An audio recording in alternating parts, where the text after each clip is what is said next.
തിരുവനന്തപുരം മാറനല്ലൂരിൽ അങ്കണവാടിയിൽ 3 വയസ്സുകാരി തലയടിച്ച് വീണ കാര്യം ടീച്ചർ മറച്ചുവെച്ചെന്ന് ആക്ഷേപം. പൊങ്ങുമൂട് രതീഷ് സിന്ധു ദമ്പതികളുടെ ഇരട്ടക്കുട്ടികളിൽ ഒരാളായ വൈഗയാണ് ഗുരുതരാവസ്ഥയിൽ SIT ആശുപത്രിയിൽ ചികിത്സയിൽ കഴിയുന്നത്. കുഞ്ഞ് വീണ കാര്യം പറയാൻ മറന്നുപോയെന്നാണ് അധ്യാപികയുടെ ഒരു വല്ലാത്ത വിശദീകരണം.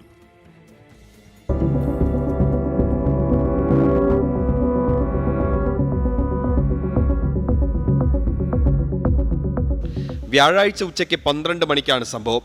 വൈകിട്ട് അച്ഛൻ കുട്ടിയെ വിളിക്കാൻ വന്നപ്പോൾ മുഖത്ത് നീര കണ്ടെങ്കിലും ഉറങ്ങിയതിന്റെ ക്ഷീണമെന്നാണ് ആദ്യം കരുതിയത്.